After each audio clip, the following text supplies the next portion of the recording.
There are 21 rare gemstones that are worth a fortune in 2026, and you might be holding one right now in a ring you never wear, a brooch in a drawer, or a loose stone in an old envelope at the back of a jewelry box, without the faintest idea what it is. Some of the most valuable stones on Earth look, to the untrained eye, like coloured glass. That is the whole problem, and it is the whole opportunity. Tonight I'm going to count them up, from the ones almost every household already owns, worth tens and hundreds of dollars, all the way to the stone at number 1 that sold for $71 million, the most expensive gemstone ever sold at auction, and I will show you exactly what to check on every single one before you ever let a jeweler or a scrap man near it. Let me be honest with you before we start, because I have watched false hope cost people as much as ignorance. Most coloured stones in most jewellery boxes are modest, and a great many are synthetic or glass, and I will tell you plainly as we go which is which. But here is what 40 years in and around the sale rooms taught me. The difference between a $50 stone and a $50,000 stone is very often invisible to the person who owns it, and perfectly visible to the person trying to buy it cheaply. The gap is knowledge, and knowledge is the only protection you have got.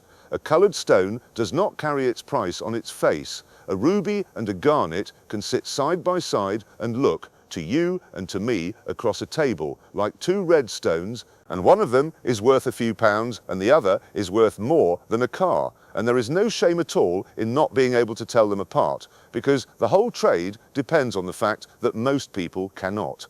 Now, before we carry on, let me say one thing. The support my channel has had lately has been overwhelming, and I mean that. So here's what I've decided. I'm not putting ads on these videos. You've given me your time, and I won't have it interrupted. If you'd like to support my channel, there's one way. You can scan the code on screen now with your phone's camera to get my book.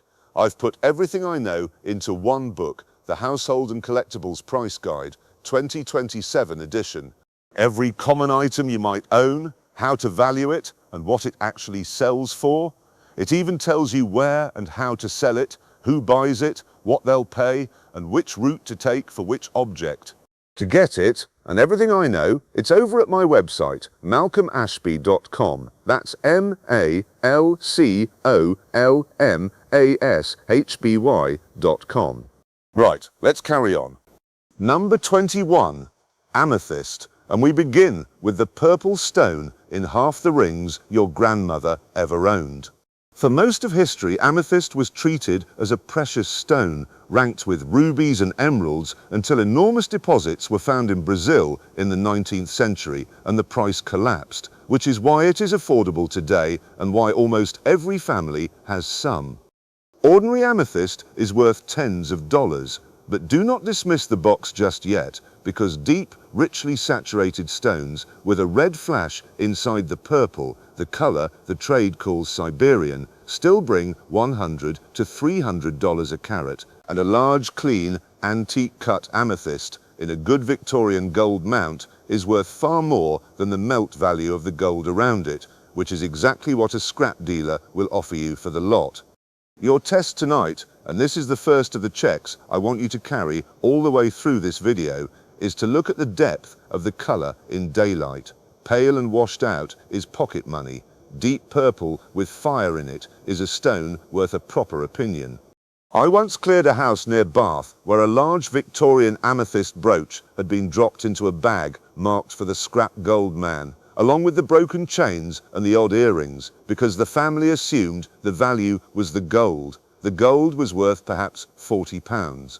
The single stone in the middle, a deep Siberian amethyst in a fine old cut, made $900 at the next sale.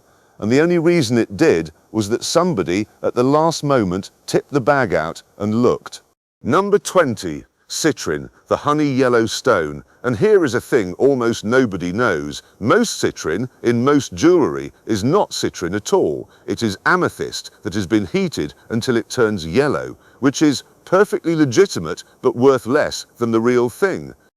natural, unheated citrine with a soft lemon or Madeira orange glow rather than the harsh burnt orange of the heated sort is genuinely uncommon and brings real money, $50 to $200 a carat for good clean stones. Your test tonight, look at the color. A fierce reddish orange usually means it was cooked. A gentle, even, lemon to golden color is the one that might be natural and valuable. Either way, a large, well-cut citrine in an antique setting is worth having looked at rather than melted. The mistake I saw again and again was families weighing a heavy Victorian citrine necklace for its gold and never once asking whether the honey-colored stones threaded along it were worth more than the chain that held them, which, with the good ones, they very often were. Number 19, garnet. And this is the stone everybody thinks they understand and almost nobody does. Say garnet and people picture the dark brownish red Victorian pieces, the cheap ones, and those are indeed modest. But garnet is not one stone, it is a whole family, and some of the family are worth a fortune. Savor it. A brilliant green garnet brings hundreds to a couple of $1,000s a carat. Demantoid garnet, a rare green with more fire than a diamond, can bring thousands. And spessartite, a vivid mandarin orange, is chased hard by collectors. Your test tonight, do not assume the red ones are the good ones.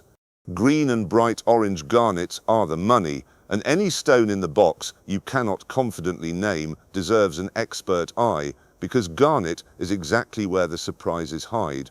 I remember a small green stone in a gentleman's stickpin, dismissed by the family as a bit of green glass that turned out to be a demantoid garnet from the Ural Mountains with more fire in it than a diamond, and it made more than the gold watch it had been pinned beside for 50 years. Number 18. Peridot, the olive green August birthstone, worn by the ancient Egyptians and once mined on a remote volcanic island in the Red Sea. Ordinary small peridot is inexpensive, a few tens of dollars, but large stones over 10 carats with that pure, oily lime green glow bring $100 to $500 a carat, and the finest old stones from Egypt or Burma more. Your test tonight, size and color together. A big peridot with a clean, vivid, slightly golden green color is not a trinket, and the Victorians set some superb ones that are sitting ignored in brooches all over the country tonight. The Victorians adored peridot and set it beautifully, and because it is not a name that excites people, those brooches are among the easiest things in this whole video for a dealer to buy cheaply from someone who does not know what the green stone is. Number 17, zircon. And I must clear up the confusion that costs people money, because zircon is not cubic zirconia. Cubic zirconia is the cheap man-made diamond simulant worth nothing. Natural zircon is a real, ancient and beautiful gemstone, one of the oldest minerals on Earth, and it has more fire than almost any stone but a diamond. Blue zircon, most of it heat-treated to that electric sky color, brings $50 to $200 a carat, and the rarer natural colors more. Your test tonight, if an old ring holds a stone with tremendous sparkle and fire that you had assumed was a cheap imitation, do not be so sure, because a genuine antique zircon is a stone worth keeping. The word has ruined more than a few of them, because a family hears zircon, thinks cubic zirconia, thinks worthless, and out it goes, when the real thing is an ancient natural gem the Georgians and Victorians prized precisely for that diamond-like fire. Number 16. Aquamarine, the pale sea blue stone, and now the numbers begin to climb. Aquamarine is a member of the same family as emerald, and where emerald is flawed and included, aquamarine is famously clean and clear. Pale, washed-out stones are modest, but a deep, saturated blue, the color the trade calls Santa Maria after the Brazilian mine, brings $200 to $800 a carat and more, and large, clean stones command a serious premium because the color deepens with size. Your test tonight, the deeper and more intense the blue, the better, and a big aquamarine of a strong, even color of the sort that turns up in 1930s cocktail jewelry is worth thousands, not the hundreds a general dealer might offer. I once watched a large step-cut aquamarine of a deep even blue in a plain deco mount the family thought unfashionable and were minded to break up for the platinum, make over £4,000 intact, because the stone, not the setting, was the treasure. Number 15. Opal. And this is the stone where a photograph will never tell the story, because opal has to be tilted and turned in the light. The milky white opals with a gentle play of colour are pleasant and modest. The money is in black opal, which is not truly black but dark-bodied, from Lightning Ridge in Australia, where flashes of red and green and blue dance against a dark background, and the finest black opals bring thousands of dollars a carat, rivaling fine-coloured stones. Your test tonight: tilt every opal you own under a good light and watch the fire move. A broad flash of red across a dark stone is the rarest and most valuable play of colour there is, and it is worth a specialist's eye before anything happens to it.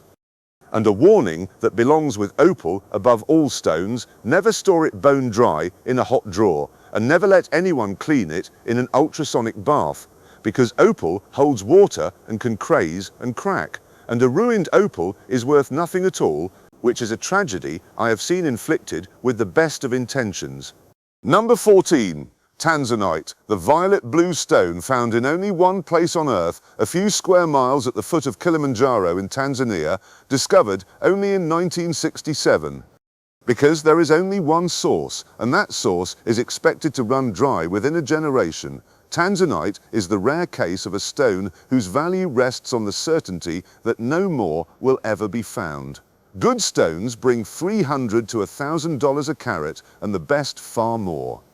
Your test tonight: Tanzanite shows different colours from different angles, blue one way, violet another, a flash of burgundy a third, and that shifting colour is the fingerprint that tells you it is not a sapphire and not glass, but the one mine wonder that will not exist much longer. Because it came onto the market so recently, Tanzanite sits in a great deal of 1970s and 80s jewellery that families think of as merely modern and therefore worthless, which is exactly the sort of assumption this whole video exists to correct. Number 13. Spinel. And here is the great injustice of the gem world, because for centuries Spinel was mistaken for ruby, and some of the most famous rubies in history are not rubies at all. The Black Prince's ruby in the British Imperial State Crown is a spinel, so is the Timor ruby. For that reason, spinel was overlooked and undervalued for years, which means fine old spinels are still findable at a fraction of what the equivalent ruby costs, and the trade is now woken up, with fine red spinels bringing $1,000 to $5,000 a carat. Your test tonight: a bright red stone in an old piece that you have always been told is a ruby may be something rarer and to a knowing collector more interesting, so never assume and never let it go cheaply. It is one of history's great jokes that some of the most famous rubies ever set in a crown turned out, centuries later, to be spinels, and the lesson for your own jewellery box is the same as it was for the crown jewellers, which is that a red stone tells you almost nothing until it is properly examined. Number 12. Alexandrite, the stone that changes colour, and this one is genuinely magical rather than merely marketed. True Alexandrite is green in daylight and red under lamplight, a complete transformation you can watch happen by walking from a window to a table lamp. Fine Russian Alexandrite is one of the rarest gemstones on Earth and brings tens of thousands of dollars a carat. Your test tonight is the simplest and most dramatic in this whole video. Take any stone you suspect from daylight into warm indoor light and watch. If it swings from green to red before your eyes, you are holding one of the rarest things a jewellery box can contain, and you should sit down. A word of caution to keep your feet on the ground. There is a common man-made stone, a synthetic color change sapphire, that does something similar and turns up in a lot of old rings, and it is worth little, so a color change is the thing that sends you to a specialist, not the thing that lets you skip one. Now, a quick word. If you've got any old things at home, don't do anything with them yet, not till you know what they're worth. My full price guide, every common item you might own and what it sells for, is over at my website malcolmashby.com. That's MALCOLM ashby.com, or scan the code on your screen. Now back to it. Number 11, jade, and I must be precise here because the word covers two different stones and one of them is worth 100 times the other. Nephrite jade is the common sort, the carved green ornaments in every antique shop, worth modest sums. Jadeite is the precious sort, and fine imperial jadeite, a translucent, vivid, even green, is among the most valuable materials on Earth, with the best pieces bringing millions. Your test tonight, translucency and colour. Hold the piece to the light. A stone that glows with an even, intense green and lets light through is a completely different proposition from a flat, opaque, dull green carving, and the difference between the two is generational wealth. The Chinese market for the finest jadeite has climbed to heights that would astonish anyone who thinks of jade as a cheap souvenir carving, and old family pieces brought back from the East a century ago are exactly where the great examples still surface. Number 10. Star sapphire and star ruby, the stones with a moving star of light across the surface. When a sapphire or ruby forms with fine needles inside it and is cut into a smooth dome rather than faceted, it can show a sharp six-rayed star that glides as you move it. A fine star sapphire with a sharp, centered, well-defined star brings hundreds to thousands of dollars a carat.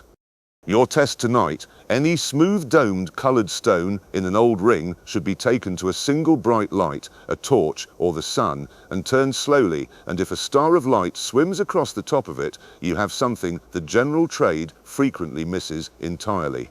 These smooth-domed stones look, to a hurried eye, duller and less valuable than a faceted stone, which is precisely why they get overlooked and undervalued when a fine, sharp star can make a stone worth more than its faceted cousin, not less.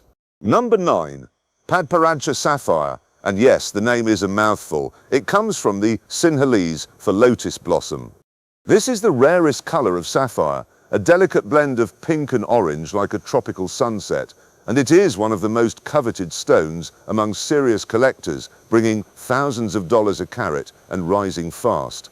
Your test tonight, if you own what you have always thought was an oddly colored pinkish-orange sapphire and been slightly disappointed it was not a proper blue, stop, because that peculiar salmon color is not a flaw. It is the single most valuable sapphire color there is. Genuine Padparadscha is so sought after that fine examples have climbed into the tens of thousands of dollars a carat, and the tragedy is how many have been thought of by their owners as a slightly odd sapphire that never quite matched anything. Number 8. Colombian emerald, and now we are firmly into the stones that make headlines. Emerald is one of the traditional big three-colored stones alongside ruby and sapphire, and the finest come from Colombia, a deep, velvety, slightly bluish green. Emeralds are almost always included, full of internal marks the trade poetically calls the jardin, the garden, and a degree of that is expected and accepted. Fine Colombian emeralds bring thousands to tens of thousands of dollars a carat. Your test tonight, a rich green stone in an old piece, even one with visible internal flaws, should never be dismissed for those flaws, because in emerald, the flaws are the fingerprint of authenticity, and it is the glass imitations that are suspiciously clean. A fine Colombian emerald of good color, even a small one, even one full of its natural garden of inclusions, can carry a value that dwarfs the diamonds set around it, and I have seen an emerald in an old ring quietly outvalue everything else in an entire estate. Number 7. Kashmir sapphire, the most coveted blue on Earth. Sapphires come from many places, but for a few decades in the late 1800s a mine high in the Kashmir Himalayas produced sapphires of a velvety, slightly sleepy cornflower blue that has never been equaled, and the mine is long exhausted. A genuine Kashmir sapphire brings tens of thousands, and for fine large stones hundreds of thousands, of dollars a carat. Your test tonight, you cannot identify a Kashmir origin by eye, and that is exactly the point, because a plain old blue sapphire in a Victorian ring could be an ordinary stone, or could be a Kashmir worth a fortune, and only a laboratory can tell, which is why you never let an old sapphire go without that question being asked. A plain blue Victorian sapphire ring might make a few £100, or the identical looking stone might carry a laboratory report saying Kashmir, no heat, and make 100 times as much, and the only difference between those two outcomes is whether anybody bothered to send it to be tested. Number 6. Burmese ruby, the pigeon's bloodstone. Ruby is the red variety of the same mineral as sapphire, and the finest rubies of all come from the Mogok Valley in Burma, a pure, glowing, slightly fluorescent red the trade calls pigeon's blood. Fine Burmese rubies are, carat for carat, among the most expensive gemstones on the planet, more expensive than diamonds, with the best bringing hundreds of thousands of dollars a carat, because a large, fine, untreated ruby is rarer than a diamond of the same size by a very wide margin. In 2015, a single Burmese ruby called the Sunrise Ruby, just over 25 carats, sold for $30.3 million, a world record for any ruby. Your test tonight, a vivid red stone that seems almost to glow from within under daylight, is not to be assumed a garnet or a spinel or glass, because a genuine untreated Burmese ruby is one of the great treasures of the earth, and they turn up in old jewelry more often than you would ever believe. The word untreated matters enormously here because most rubies on the market today have been heated and sometimes glass-filled to improve them, and a natural untreated Burmese stone with that glowing pigeon's blood color sits in a class of its own, which is why a red stone in grandmother's ring is worth the price of a laboratory report before it is worth anything to a scrap man. Number 5. Paraiba tourmaline, a stone almost nobody outside the trade has heard of, and one of the most expensive of all.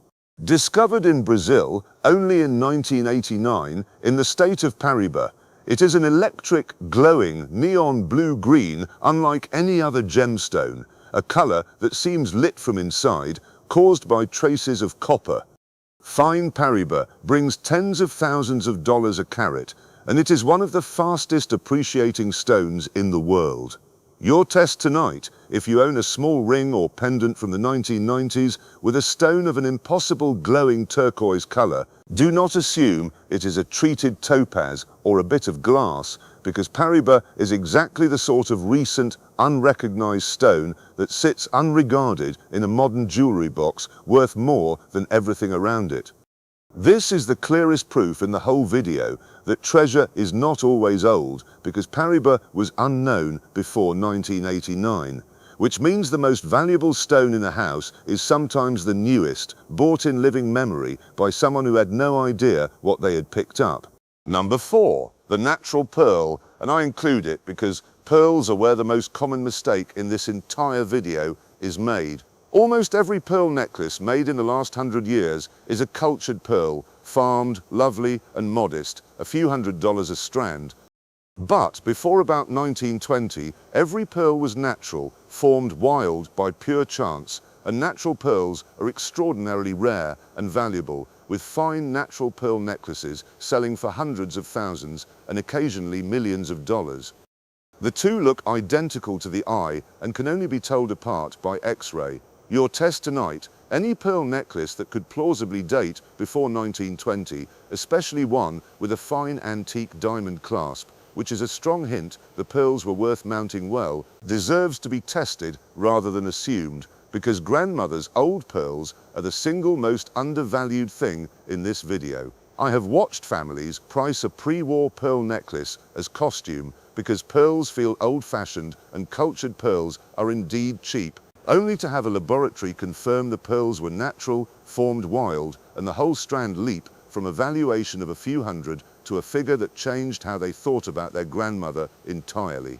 Number 3, the fancy yellow diamond, and now we climb into the colored diamonds, where the real money lives. Most diamonds are graded on how colorless they are, but a rare few are so saturated with natural color that the rules invert and the color becomes the whole value. Fancy vivid yellow diamonds, a rich canary color, bring tens of thousands of dollars a carat, and the great ones far more. The Graph Vivid Yellow, 100 carats, sold for over $16 million. Your test tonight: an old diamond with a definite warm, sunny yellow body color is not a low-grade off-white stone to be apologized for. It may be a fancy color diamond, worth many multiples of a colorless one the same size, and only proper grading will tell you which. This is one of the cruelest traps in the trade, because a warm-colored diamond gets sold as a poor, off-white, low-grade stone at a discount, when in truth a strongly colored yellow is graded on an entirely separate scale, where the depth of color is the whole point, and the price runs the opposite way. Number 2. The fancy blue diamond, second only to pink at the very summit of the gem world. Natural blue diamonds, colored by traces of boron, are among the rarest substances on Earth, and they command staggering prices. The Oppenheimer blue, just under 15 carats, sold in 2016 for about $57.5 million, and for a time it was the most expensive jewel ever sold at auction. Your test tonight: a blue diamond is almost unheard of in an ordinary jewelry box, but blue stones are constantly mistaken for one another, and the discipline that runs through this whole video applies at its most extreme here. Never assume a blue stone is a sapphire, a topaz, or an aquamarine until someone qualified has confirmed it, because the one time in 10,000 that it is something else, it is worth more than the house. Number 1. The fancy vivid pink diamond, the most valuable gemstone on Earth, and the stone that sits at the top of this entire video. Pink diamonds come from almost nowhere now that Australia's Argyle mine, which produced most of the world's pink diamonds, has closed forever, which means the supply has simply ended while the desire has not.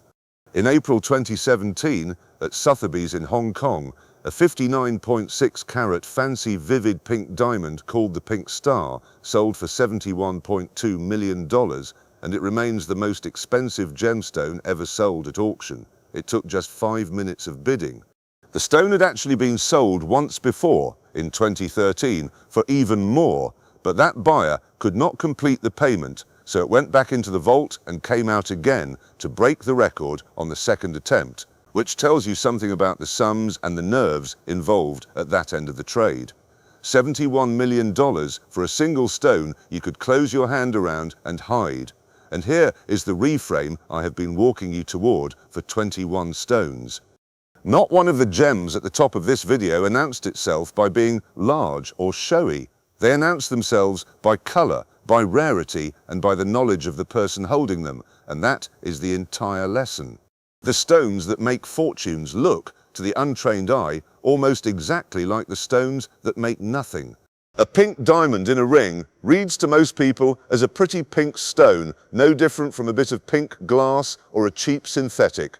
The difference between worthless and world record is never obvious to the eye. It is only ever obvious to the person who took the trouble to find out. Your test tonight, and it is the one that has run under every single stone in this video, is to stop asking whether a stone looks valuable, because looking valuable is the least reliable signal there is, and start asking 3 questions instead. What color is it truly under proper light? Is it natural or treated or man-made? And has anyone qualified who is not trying to buy it from you ever actually looked at it? Those 3 questions are the whole of the gem trade, and now they are yours. So that is the ladder, from a modest amethyst worth a few tens of dollars to a pink diamond worth 71 million. And the thread that connects every rung of it is that color and rarity, not size and sparkle, decide the price, and that the person who profits from your not knowing is always standing closer than you think. Never sell a colored stone by the weight of the gold around it. Never let anyone tell you a stone is worthless or merely a garnet or just costume until it has been seen by someone with no reason to lie to you. And never assume the dull, the odd-colored, or the old-fashioned stone is the cheap one, because in this video it was so often the opposite. Now, if anything today looked familiar, Have a proper look before you sell a single thing. Everything's in my price guide over at malcolmashby.com, or scan the code on your screen. I'll leave it up for you.